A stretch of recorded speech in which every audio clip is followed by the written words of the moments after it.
নমস্কার বন্ধুরা, সুপ্রভাত, শুভ মহাসপ্তমী। চট করে দেখে নেব এক নজরে আজকে আমাদের মহাসপ্তমীর দিনটা কেমন কাটতে চলেছে।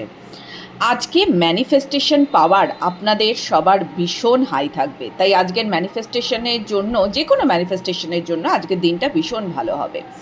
আজকে ঘুরতে যাওয়ার যোগ তো আছেই, এমনিতেও পুজো মানেই সবাই ঘুরতে বেরোবে। আজকে খুব সুন্দর করে সেজেগুজে সবাই ঘুরতে বেরোবেন এবং যারা বিশেষ করে ফ্যামিলি ওমেন আছেন তাদের আজকে দিন খুব ভালো কাটবে। মানে একই সঙ্গে যেমন আপনি সংসারটাও ব্যালেন্স করতে পারবেন, ঘরের রান্না বান্না কাজ, এবং তারই সঙ্গে নিজেকে সাজিয়ে খুব সুন্দর করে বাইরে বেরোনো সেটাও করতে পারবেন। আজকে কাজের প্রেশার খুব থাকবে, হ্যাঁ, কিন্তু কাজের প্রেশার থাকলেও তার মধ্যে থেকেও আপনি ঠিক সময়টা বের করে নিতে পারবেন। আবার দেখবেন একই সঙ্গে খুব ভালো কিন্তু একটা ঘুমও হয়ে যাবে।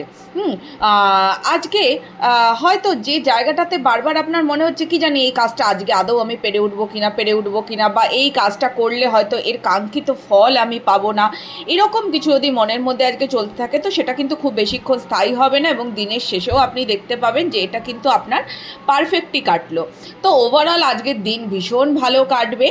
হ্যাঁ, বিশেষ করে ফ্যামিলির সাথে তো দুর্দান্ত কাটবে। ম্যানিফেস্টেশন পাওয়ার খুব হাই আছে, তাই যদি আজকে ম্যানিফেস্টেশন করতে চান অতি অবশ্যই করুন। পার্টিকুলার কিছু যদি ম্যানিফেস্ট করতে চান, একটা জায়গায় শুধু একটু সাবধান থাকবেন, সেটা হচ্ছে যে আপনাকে কারোর দেওয়া পুরনো কোনো আঘাত বা আপনার আশেপাশের মানুষেরা, অনেক সময়তে হয় দেখবেন এই পুজোর সময়টাতে আমাদের পুরনো কিছু কথা মনে পড়ে যেগুলো আমাদেরকে আগে আঘাত কেউ করেছিল, বা যাই হোক না কেন আশেপাশের মানুষজন, যেহেতু অনেকের সংস্পর্শে আমরা আসি এই পুজোর সময়টাতে, তাই এই জায়গাটাতে একটু সাবধান থাকবেন। এমন কিছু হয়তো কেউ বললো যেটাতে আপনার মনটা খারাপ হয়ে গেল, তাই ইন্টারাক্ট করবেন অতি অবশ্যই মানুষের সঙ্গে, কিন্তু বুঝে সুঝে। ওকে, সব ভালো কাটুক। দুগ্গা দুগ্গা। দেখা হবে আবার পরবর্তী রিডিংয়ে।